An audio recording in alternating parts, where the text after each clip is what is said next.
Hello everyone, this is Muhammad Tuhami, author of Midway Simplicity, and welcome to a new episode of the Midway Decluttering Show, where you will find practical tips that will help you declutter your first 100 items. And today my very special guest is Miriam Ortiz y Pino from morethanorganized.net, and she's one of the awesome contributors to my book Midway Simplicity. Welcome Miriam, it's an honor and pleasure to have you again. Thanks. I'm excited to be able to do this again. So let's start by your decluttering story. How did you start, and how did you get rid of your first 100 items? Well, for me, the biggest impetus to decluttering has been moving. The two times I did the most major decluttering, I would say, was because I was moving. And why move a bunch of stuff you don't want or need? So I took a little bit of a bigger picture vision of it. And then at a certain point in the mid-90s, I actually discovered the voluntary simplicity movement. And so even though I lived in a tiny place and didn't have a whole lot, I got rid of even more because I started evaluating everything I had based on what it was doing for me, not just because I could own it. And that really helped. And yeah, I think I got rid of 100 items in about 10 minutes the first time I did the voluntary simplicity method of looking at it. The move, it was here and there. Some stuff would go. I'd go to the other room and a few other things would go. But having said that, I've never had that much trouble letting go of things like some people do. So I've had to learn other strategies for my clients. And what was your biggest challenge when you started decluttering?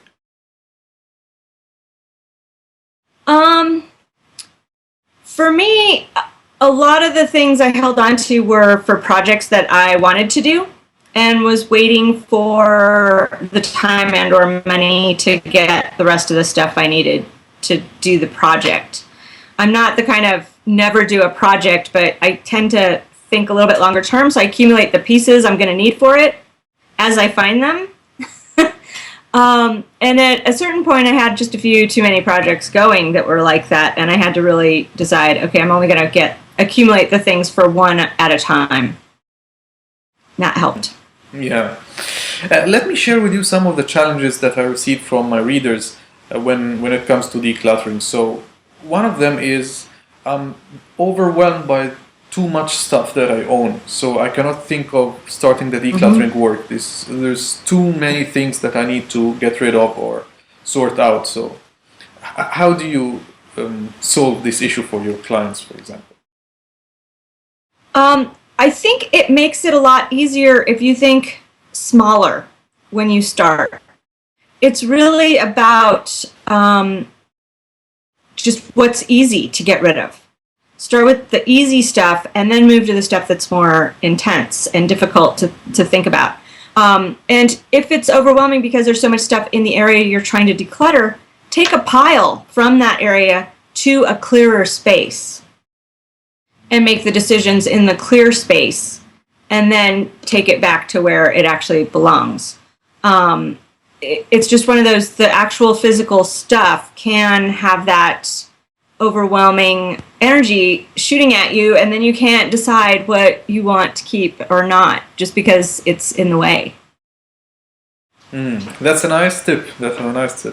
So now another challenge that maybe you are the expert in, which is somehow people lack organizational skills. So no matter, doesn't matter how much they declutter, things seem to be everywhere, scattered everywhere, because they don't have the organizational skills. So what's your advice on that? Well, it is a learned skill. It is not actually something we're born with. Some of us are born seeking order, but we don't know how to get that order until we play with it and learn and read and or try it. And I find that most of my clients that struggle with being able to keep order give up. The first time they put their keys in the wrong place, they get upset and they give up. And, well, I'll never be able to do it. They talk themselves out of it instead of saying, oh, I need to practice that again tomorrow till I learn it. So that's one of the tips. The other is to think about it not in terms of being perfect and everything straight and labeled and put away at all times. It's how do I make it useful for what I do and then return it to the place it will be useful for me the next time I need it. Not leave it out till I need it again, but where will it be when I need it again? And it's just simple changes of the way you ask yourself or talk to yourself about your stuff and your relationship to it that can make all the difference in being and staying organized.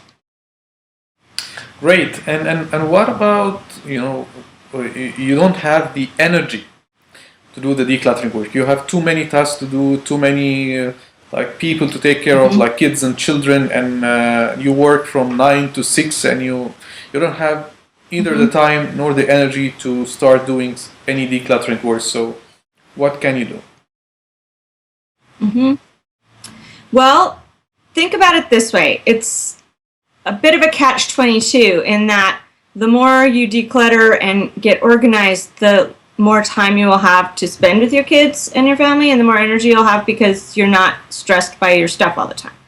So to get started, though, I know it's hard, but you can't think of it as separate. Being organized is actually a way of life that allows you to do all that other stuff. It's the foundation. It's where the items you need to do those things are and how easy it is to use them. And if you take the time to set that up and create systems and routines about how you're dealing with your stuff, you can ignore it for short amounts of time when you're sick, if you're on vacation, if something, an emergency comes up with the kids. You can ignore it for a little while and get back on track very quickly. A couple weeks ago on my own blog, I was talking about a client that, the first time we worked together, it took us 6.5 hours to go through her home office. And then she had an illness and things, and so it was a few months before I got back to her house, and her office had slid back a little bit. And she wanted to start with redoing that to catch herself back up. Well, it only took us about 35 minutes the second time we did it. So that's where you have to think that it's going to have a future payoff. I do this now, I'm tired, I'm going to do it anyway for 10 minutes. Everyone can find 10 more minutes in their day. I don't know a single person that can't find 10 more minutes in their day. I mean, I heard recently that Richard Branson answers his own email because he can always find an extra 10 minutes in the day. I'm like, that blows my mind. But, think about it in terms of small chunks of time to declutter will save you hours next year, next week, next month. Yeah.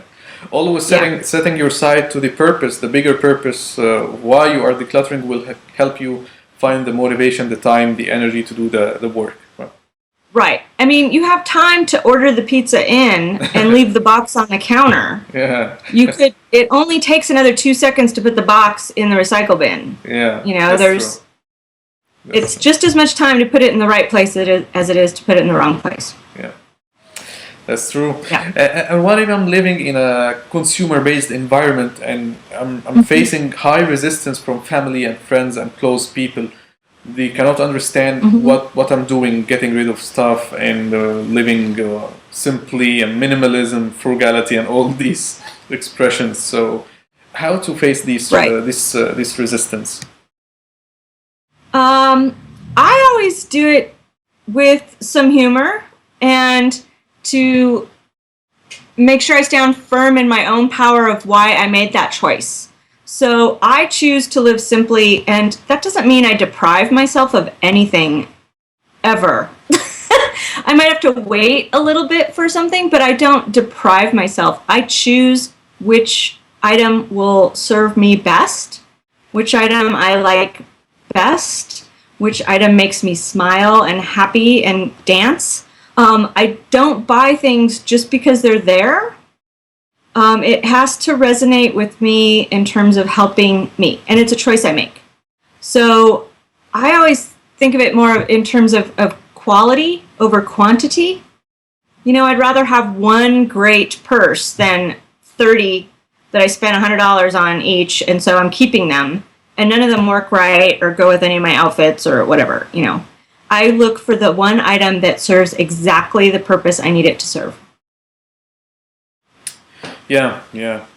And what about getting rid of sentimental items that we no longer need, like things like items that are associated with good memories, items that are precious and valuable, items that we received as valuable gifts from people we love.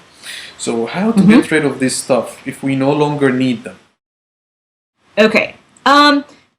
This is where we get into talking about truth and beauty. But really, is it an item that truly reminds you of the person that gave it to you? And I'm going to use kind of gift cards as one example because it's something that everyone recognizes and knows what it is. If you get a gift card that says, "To Mohammed from Mom," that's one kind of gift card. If you get one that says, "To my darling Mohammed, this gift reminded me of the day we spent so-and-so, at this place with so-and-so. Wasn't that a wonderful day? Your loving mother. I'm so proud of you." There's a difference in that message. One evokes an obligation. One evokes an actual memory of a shared event and delight in that time together. And so that's one of those things that you can weed out usually 80% of your old gift cards and things that were given to you by thinking that train of thought. Is this something that represents the two of us spending time together that was great versus the obligation of the gift giving and that kind of thing? Things that were inherited or from your children are sometimes a little bit harder for people to deal with. But in that case, you want to think about, does this remind me of the person? Is this representative of their essence? And am I going to forget them if I don't have this? Because that's what a lot of people say. "Oh, well, my mother gave it to me." Well, that's great. Did she give it to you because she doesn't like it and it didn't resonate with her and she thought you might like it and you don't, but you are keeping it because she gave it to you? Or was it something that actually does represent you or her, and that's the one memory trigger? I think about in America, we have a huge population of Irish that came over on the boat, and one of the things, I'm not really sure why, I've never really investigated it, but it's always in movies and books and things that they brought like their one teacup with them as the memory of the old country. It was like the one precious item they brought with them in their suitcase. They brought their clothes and they brought their teacup. And, they didn't need to bring everything they owned in the old country to remember it. They brought the teacup. So think about it that way, too. It kind of makes me laugh, and my clients laugh almost every time when I say, "Well, that's great, but are you going to forget you had a mother if we throw away this shawl she gave you, or this thing she knitted you, or are you going to forget you have kids if you throw away the 37th picture of a horse they drew?" Maybe not. Yeah, so it's about picking and choosing the best. Yeah. And is it actually a memory, or, you get what I'm saying, I'm sure. Yes, everyone has those things. Yes. It's actually listening to the answers you give yourself when you're asking and not letting yourself off the hook. That's true. And what about people who can't stay focused? They start the decluttering work 10 minutes a day and they just stay the course for like 3 days, and then they give up or they quit or they get distracted by the business of their daily lives and they never resume or be consistent with their decluttering efforts. So right. I think it's kind of twofold. Connecting it to your bigger picture vision of what you want your life to be helps immensely. Because then every time you stop doing it, you're like, but then I won't be able to whatever your goal was. I think helps huge, especially for people that are motivated by end results. People that are basically kind of lazy and just kind of do it if it's easy, just flip your mind around it and say, this is the easiest way to get it done. Not, I can't believe I have to declutter for another 10 minutes. It's, oh, if I do this real quick right now, there's just that reframe the way you're talking to yourself. And, if you can't focus for 10 minutes, focus for 2. Focus for, do one thing. I have one client that actually tossed one thing a day for a year. That's And then great, there would be days where she was totally motivated. Yeah. She was totally motivated other days and would go through a whole garage, or she'd go through a whole closet, or, a whole area. But on the days she wasn't into it, she committed to doing at least one thing every single day. Yeah. That's very easy, definitely. And I'm sure you face this dilemma with lots of clients you work with, which is the what if dilemma. What if I will need this item in the future? Mm-hmm. So how do you deal with that? Right.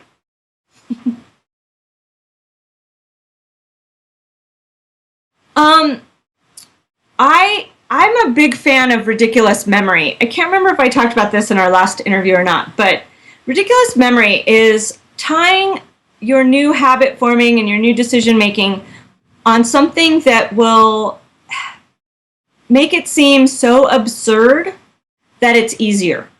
So, what if keeping this caused the world to blow up?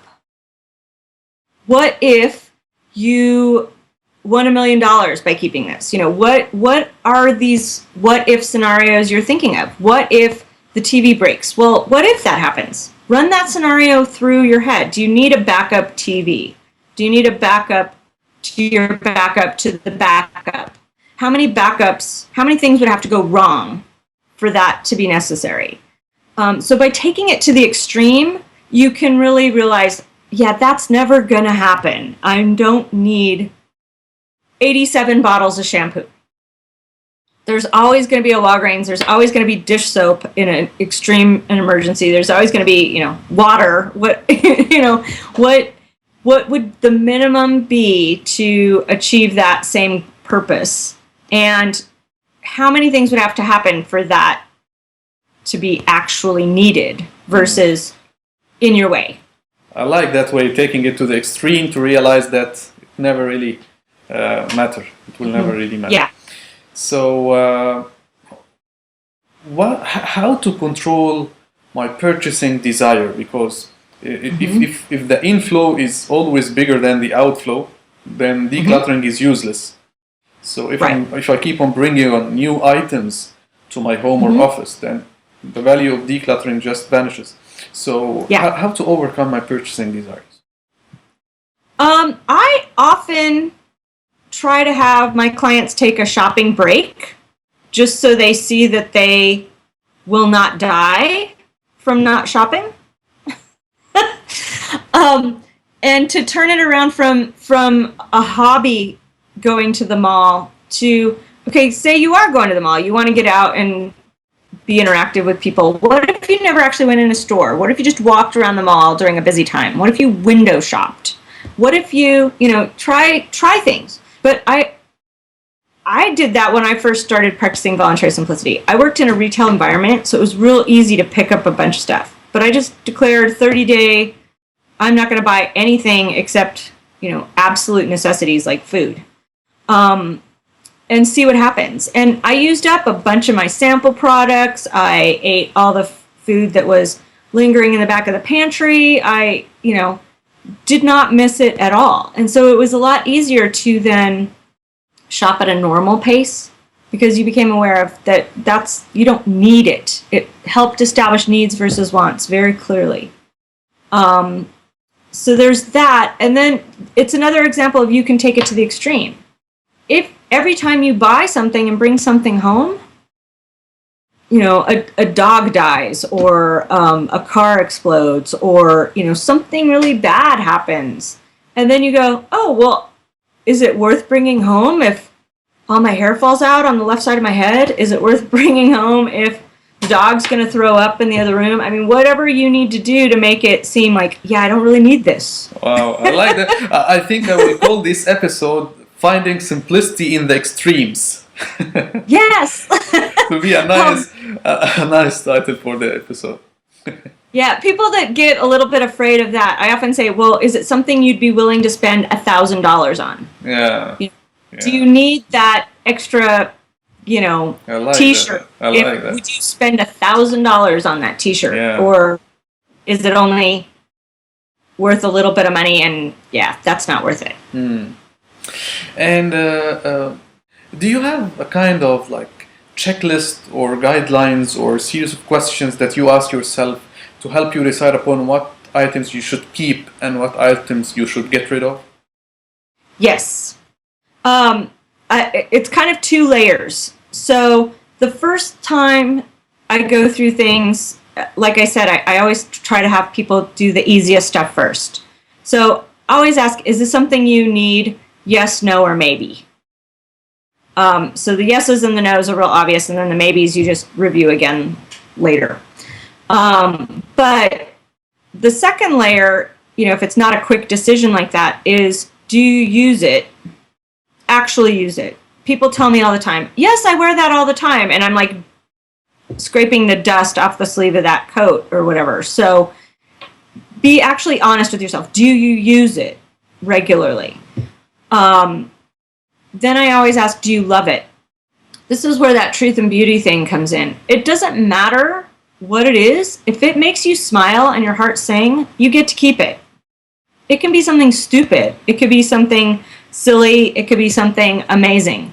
But it makes your heart sing, and actually makes your heart sing. Not you think it should make your heart sing because someone gave it to you or because you paid a bunch of money for it, but it never really worked out that way. It has to actually do that. And then if you need it, and need is in there because there are things like diabetic testing strips that no one wants, no one loves, but you have to have it to stay alive. So there's those kinds of things. And by asking those three questions, do you use it, need it, love it? Yeah. You start that process. But my other favorite one, because people justify their answers to themselves, is what is the absolute worst that could happen if I got rid of this? Not if I keep it, but if I got rid of this. Let's imagine my life without this thing. What would happen? Would the world explode? Or would I just need to run to Walgreens because I was out of lotion 6 months from now? Which one is it? Yeah, again, the extreme. Yeah. Yeah. Wonderful. And finally, can you share with us like a couple of your favorite decluttering techniques that are not too time consuming? Yeah, and I'm going to tie it back into the earlier question about how to keep motivated. Because I think, especially people that have a not so neat situation in the first place, when there's lots of piles and lots of clutter around, they get frustrated because they will organize one thing, but there's so much clutter elsewhere in the room that it slides into that space or it falls over, and so it feels like they didn't actually create any space. So what I suggest is always knowing that it's going to get a little worse before it gets better, and just know that. And that way it helps eliminate some of the frustration. But if you work, and I'm going to use a kitchen because it's the most easy to visualize area. Say you do the drawer that holds your silverware, your flatware, and you get everything out of that drawer except the actual knives, spoons, forks, and a couple serving pieces. Keep those in that drawer. Later, when you do the drawer on the other side of the kitchen, where you have your utensils like your spoons and your spatulas and that kind of thing, and you weed that one out, maybe you find a fork. It goes back in the first drawer with the flatware. And or maybe the flatware makes more sense to switch the two, and so you just switch the actual stuff to the other drawer and move everything from that other drawer there. So it's kind of, you clean up an area and know that it may be temporary, or it may be where all the stuff you find in the other drawers goes if it matches that section. Or you have the glasses in one area and the plates in one area, and you run into a glass 3 cabinets down on the right, you then can put the glass with the other glasses. And because you've designated the space, once the shelf is full of glasses, you can go, okay, which of these glasses don't I like? Or do I like the least? and then you can get rid of that one. You still have an assortment of glasses to use. It's in a limited space. You're good to go. Wow, wow. You have such like straightforward, easy to apply tips, and Yeah. I think this is why you are a certified professional organizer, and you really deserve to hold this title. So before we end the call, do you have like final words of wisdom when it comes to simplicity or decluttering that you would like to leave our viewers with? Yeah. I would say, imagine that feeling you have on vacation when you step into a hotel room and it's got a view, it's got a place to relax, it's got a place to get ready, and it's that feeling of freedom, of anything is possible. You can make that in your own house by just decluttering, and that's all there is to it. It's the stuff or that feeling. I love that. Yeah. I love that. Miriam, thank you so much for your wisdom and the tips that you shared in this episode, and I hope to have you again on another show with a different topic. Thank you so much. I'd love to. Thank you so much. Take care. Thank you. Bye. Thanks. Bye-bye.